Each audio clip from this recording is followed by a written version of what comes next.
नमस्कार. हवामान व सागरशास्त्र यामधील वातावरणाची संरचना किंवा ज्याला कन्स्ट्रक्शन ऑफ द ॲटमॉस्फिअर असे म्हटले जाते, हे फार फार प्राचीन काळी वातावरणासंदर्भात मानवाला फारसं ज्ञान उपलब्ध नव्हते. परंतु गेल्या काही वर्षात मानवाने तंत्रज्ञानाच्या साहाय्याने साधलेल्या प्रगतीच्या आधारे म्हणजे तंत्रज्ञानाच्या साहाय्याने जी प्रगती केली आहे त्याच्या साहाय्याने वातावरणाविषयी मानवाला सखोल माहिती प्राप्त झालेली आहे. या प्राप्त झालेल्या माहितीच्या आधारे वातावरणाची विविध घटकांच्या आधारे वातावरणातील विविध थर स्पष्ट होतात.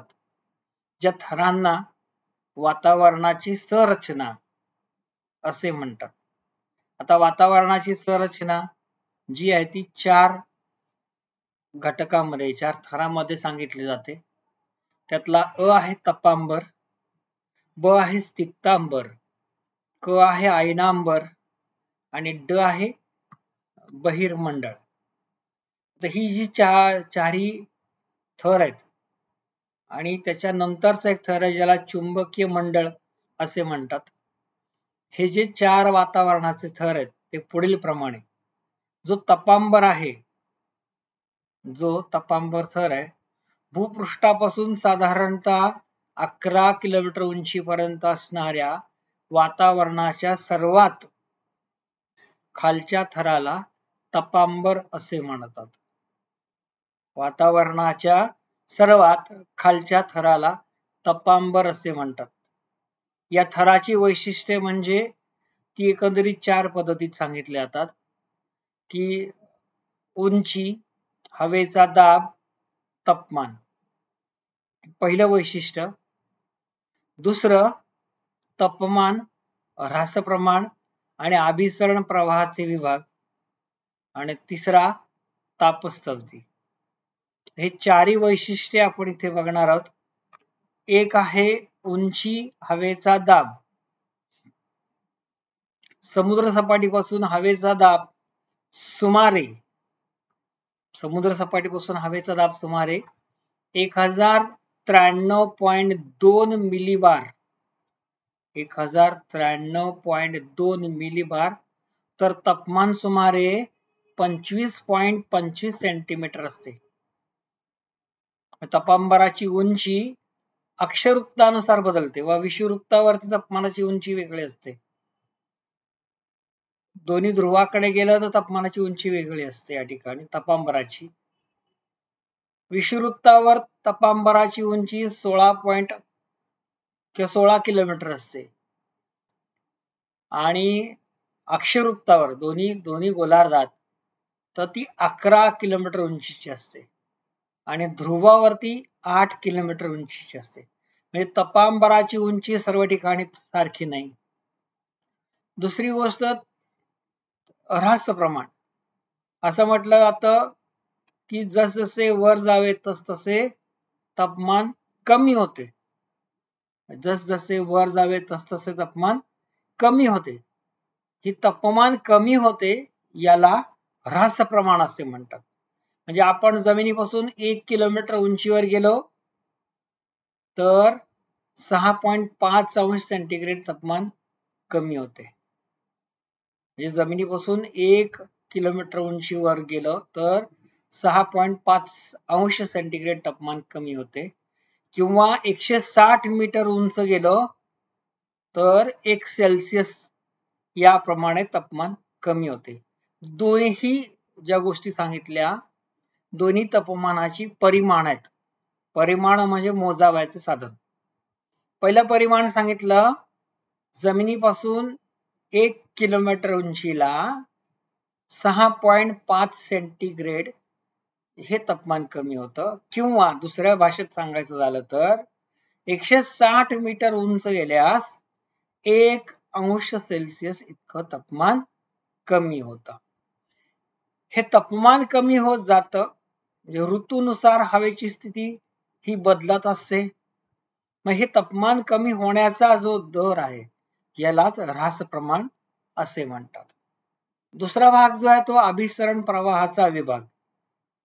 वातावरणात साधारणतः 80 ते 90% हवा तापांबरात असते. म्हणजे सर्वाधिक हवा तापांबरात असते. उष्णतेच्या संक्रमणाच्या वहन, उष्णतेचं संक्रमण होतं. म्हणजे उष्णता एका ठिकाणाहून दुसरी ठिकाणी जाते. एक उदाहरण तर आपण याचा एक प्रयोग बघितला. एखादी पट्टी घेतली, तांब्याची पट्टी घेतली, तिचं एक टोक आपल्या हातात पकडलं आणि दुसरं टोक गॅसवर किंवा मेणबत्तीवर पकडलं तर थोड्या वेळाने आपल्या हाताला चटका लागतो. म्हणजेच तापमानाचे काय होते, संक्रमण होते. मग हे संक्रमण किंवा तापमान, हा उष्णता एका ठिकाणून दुसऱ्या ठिकाणी जाते. या सगळ्या गोष्टी तापांबरात होत असतात आणि त्याचा परिणाम तापांबरामध्ये ढग, धुलीकण, आर्द्रता, चक्रीय वादळ हे सर्व हवेचे आविष्कार आपल्याला पाहावयास मिळतात.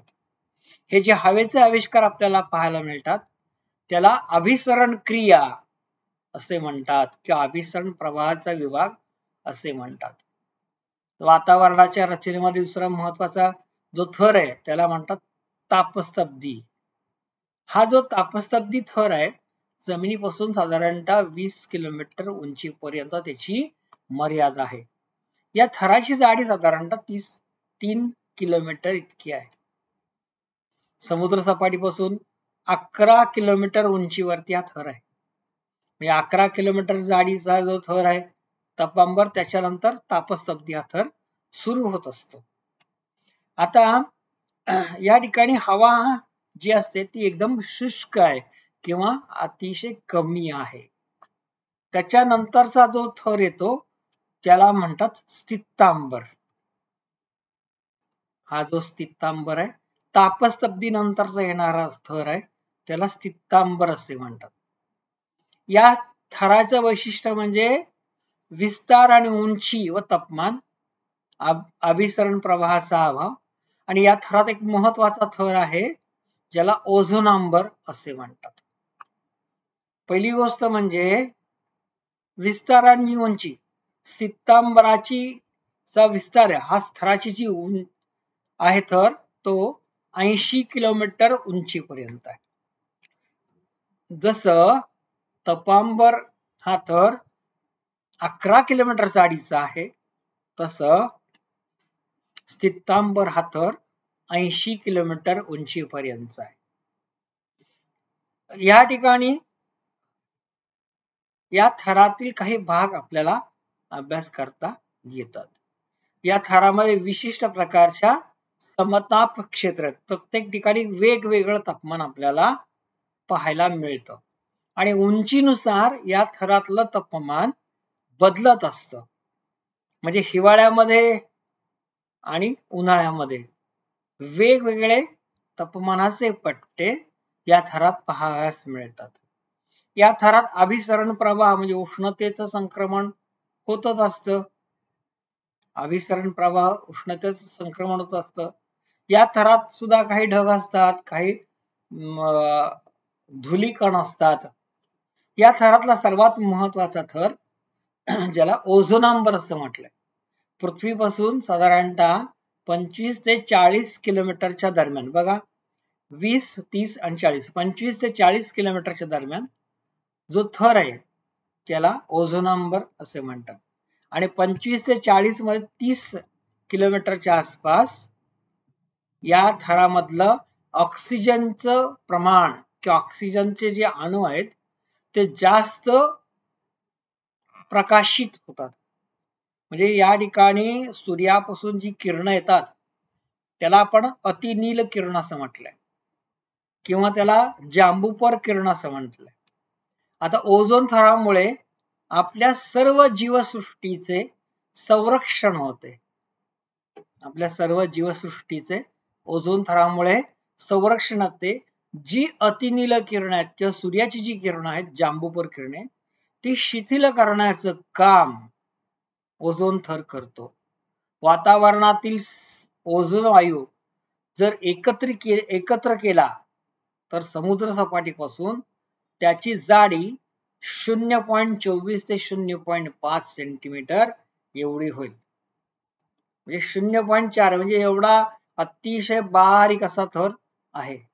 विषुववृत्तीय प्रदेशात त्याची जाडी जरा कमी आहे आणि अक्षवृत्तीय प्रदेशात त्याची जाडी जरा जास्त आहे. उन्हाळ्यात हा जो थर आहे तो विषुववृत्ताकडे थोडा झुकलेला असतो.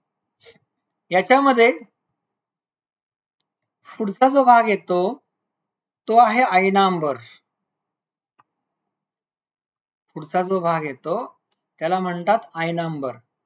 म्हणजे स्थितांबरच्या वरती जो 500 किलोमीटर पेक्षाही उंच असा हा थर आहे, ज्याला आयनांबर असे म्हटले जातात.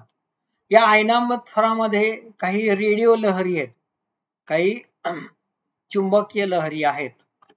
म्हणून हा जो थर आहे हा वातावरणाच्या वरच्या थरातील सूर्याच्या साधारणतः सानिध्यातला थर म्हणून ओळखला जातो.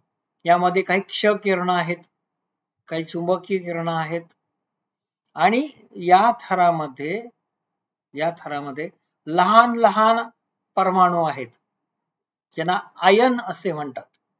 म्हणजे वातावरणातील नायट्रोजन व ऑक्सिजन यांच्यामध्ये विद्युत भारांची जी क्रिया आणि प्रक्रिया होते त्यामुळे या आयनांबर थराची उंची होते, निर्मिती होते. उंचीनुसार यांना डी थर किंवा ज्याला मध्यमंडल असं म्हटलंय, त्याच्यानंतर ई थर ज्याला केनेली हेविसाइट थर असे म्हटलंय, त्याच्यानंतर एफ थर ज्याला F1 लेअर असे म्हटलेले आहे. त्याच्यानंतर येतो ध्रुवीय प्रकाश ज्याला F2 लेअर असे म्हटले. त्याच्यानंतर जी थर येतो. म्हणजे उंचीनुसार तापमान व आयनीकरण या गोष्टी घडतात. 360 किलोमीटर उंचीवर हवेची घनता 0 असते. 360 किलोमीटर उंचीवर हवेची घनता जवळजवळ 0 असते. आणि या ठिकाणी दिवस व रात्र, उन्हाळा व हिवाळा हा कायम राहत नाही. त्या ठिकाणचं जे चुंबकीय क्षेत्र आहे ते फार महत्वाचं आहे. त्याच्यामध्ये डी थर किंवा मध्यमंडल या ठिकाणी काही जलबिंदू बनलेले असतात आणि त्यांचा रंग जो असतो तो त्याला धवल रंग असे म्हणतात. आणि या डी थरातून ज्या रेडिओ लहरी परावर्तित होतात तो जो थर आहे तो फार महत्वाचा आहे. म्हणून त्याला हा जो ई थर आहे त्याला केनेली हेविसाइट थर, कॅपिटल थर हे थर फार महत्वाचे आहेत. ध्रुवीय प्रकाश या थराकडे आपण थोडस जाऊया. 80 ते 300 किलोमीटर उंचीच्या दरम्यान चुंबकीय ध्रुवापासून जवळजवळ 80 ते 300 किलोमीटरच्या दरम्यान जवळजवळ चुंबकीय ध्रुवापासून 200 ते 200 अक्षांशापर्यंत 25 अक्षांशापर्यंत 200 नाही, निसर्गाचा चमत्कार इथे पाहायला मिळतो. काही झालरी दिसतात, झगझगता प्रकाश त्या ठिकाणी आपल्याला पाहायला मिळतो. ज्याला उत्तर दिशेला जर झगझगता प्रकाश पाहायला मिळाला तर त्याला उत्तर अरुण प्रकाश, आणि दक्षिणेला पाहायला मिळाला त्याला दक्षिण अरुण प्रकाश असे म्हटले जाते. आणि सर्वात शेवटचा वरचा जो थर आहे त्याला बहिर्मंडल असे म्हणतात. वरचा जो थर आहे त्याला बहिर्मंडल असे म्हणतात. आता हा जो बहिर्मंडळाचा थर आहे हा लेमन स्पिट्झर या शास्त्रज्ञाने लावला, ज्याची उंची 500 ते 700 किलोमीटर आहे, ज्याला चुंबकीय मंडळ असेही म्हटलेलं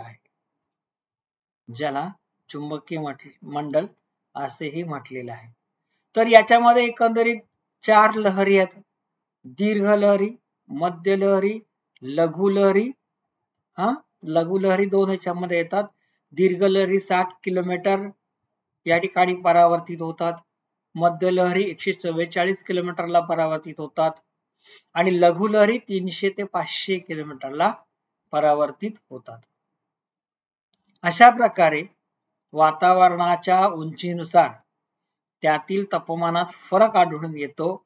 या तापमानातील फरकामुळे व वायू आधारे वातावरणाचे थर आढळून येतात. तसेच त्यांचे गुणधर्म वैशिष्ट्ये यावरून आपल्या लक्षात येतात. धन्यवाद.